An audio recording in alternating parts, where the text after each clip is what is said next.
Today we have Yedidya Harush from the project Blueprint Negev, I believe? Blueprint Negev. Blueprint Negev. Which He's going to explain that. Yes, we will. I could do it, but I'm going to let you start. Why don't you tell us what Blueprint Negev is, please? So basically, the organization JNF, which is the Jewish National Fund here in the United States, decided that the Negev is the next national mission for Israel after speaking to several politicians and leaders in Israel, and wrote a plan to bring 500,000 Jews into the Negev, understanding that today the Negev, which is the desert part in Israel, With a lot of rock, too. a lot of rock, a lot of mountains, and Yeah.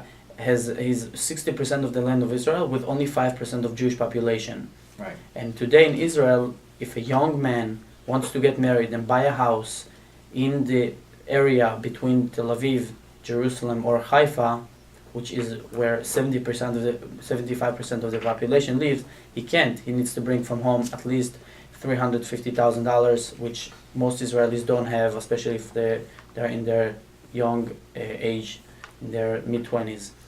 And so we realized that the solution for the housing problem would be the Negev. And it would be okay anywhere else, but in Israel, if you want to send your son down 2 hour and a half away from you, you need to build medical services, schools, and obviously jobs for the people. Well, let's just make this clear for people. You know, Israel is the size of Rhode Island. And let's say almost 90% of all people in Israel live between, Haifa, Tel Aviv, and Jerusalem, correct? Correct. One of the most densely populated areas of the world. It's a disputed area. We have the West Bank and the Gaza Strip. The Negev is an undisputed territory in theory, and has been historically uninhabited because people don't want to live there.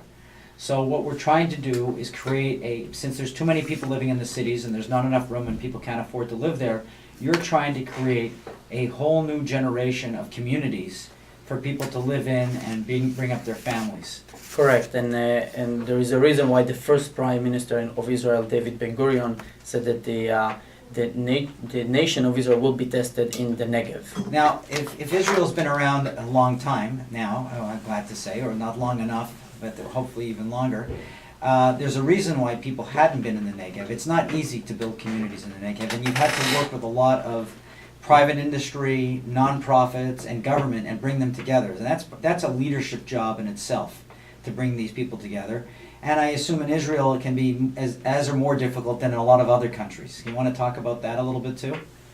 Sure. So as I don't know if you guys are familiar with the bureaucracy with the government, everything takes a long time. So in Israel it's a little worse, and bureaucracy takes a really long time. And in order to really create communities in the Negev, we needed a non-profit organization that will really push the government and will what we call plant in the seeds money.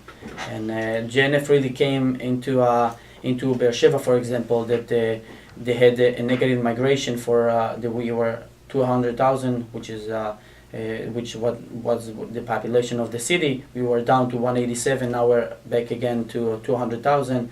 And JNF came in when it was in a really bad situation. They put the seeds money for a river park. They built a park twice the size of Central Park in New York. When nobody thought it would be a success, and everybody thought that it's a waste of money. But 2 years later, when the Prime Minister of Israel, Benjamin Netanyahu, came for the festival, the Passover festival in Beersheba, and planted a tree and said that one day, not far from now, we will have water running in the middle of the desert. Then we all understood that it was a huge success and a very, very good investment in the Negev. And that's how it works. The non-profit comes first. They take the risk and build the community, build the entranceway, and after after the government comes, and that's the cooperation between the two. Well, you